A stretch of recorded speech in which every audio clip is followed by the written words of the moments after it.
Welcome to another episode of Into the Deep. This is your boy Raheem.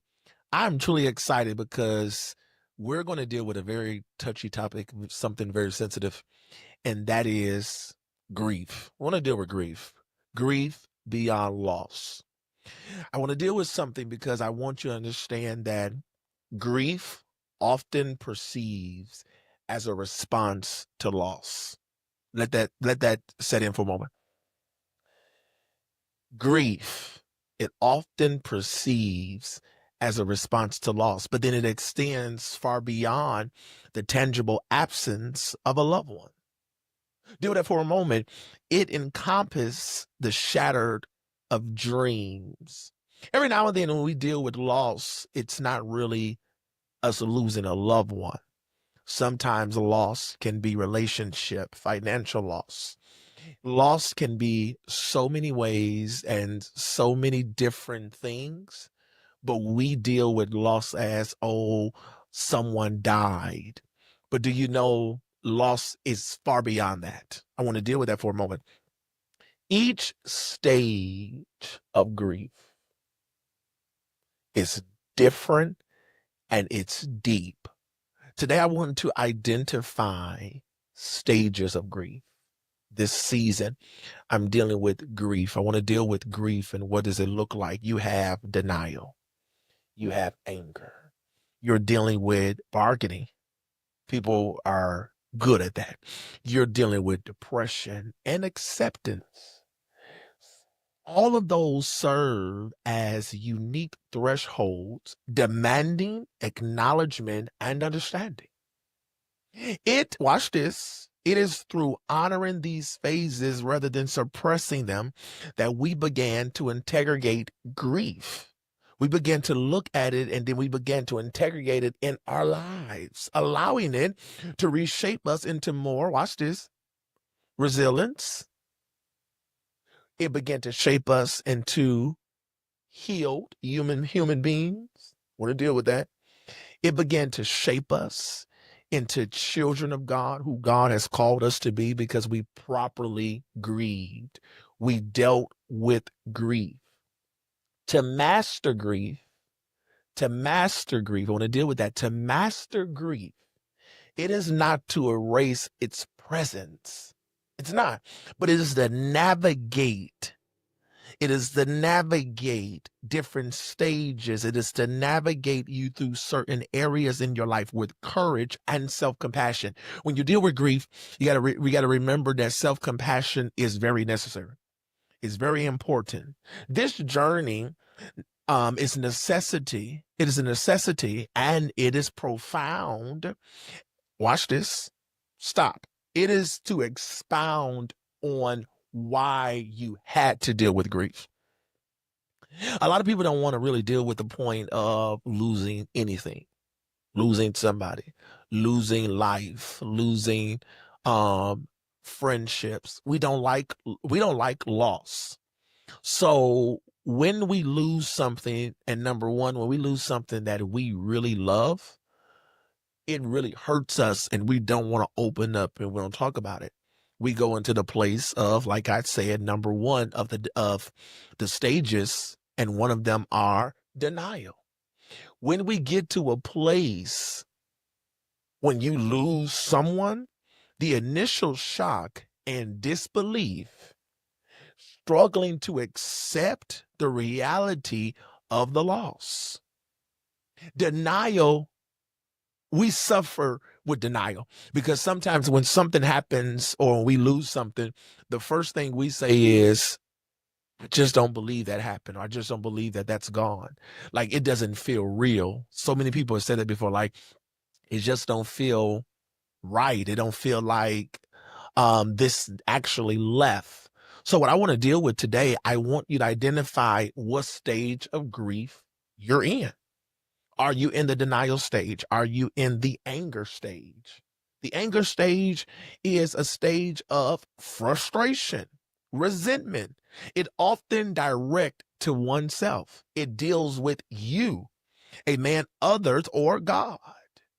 It deals with, and I want you to understand something. When you've become angry, You have now given grief control over your life. So you deal with denial, you deal with anger, and then we got to deal with bargaining. Bargaining is very important, and we do that constantly. Here, in my opinion, attempting to negotiate or make deals to undo the loss or postpone how we feel. I want to deal with this real quickly. When you start bargaining, especially when you're dealing with relationships, you have so many people who, well, if you come back, I'll be a better person. Well, if don't, please don't go, because if you go, we're good at this, then I'm gonna kill myself. No, no, no. You have now given the enemy control and permission to take control over your mind, to take control over your emotions, to take control over your thought process.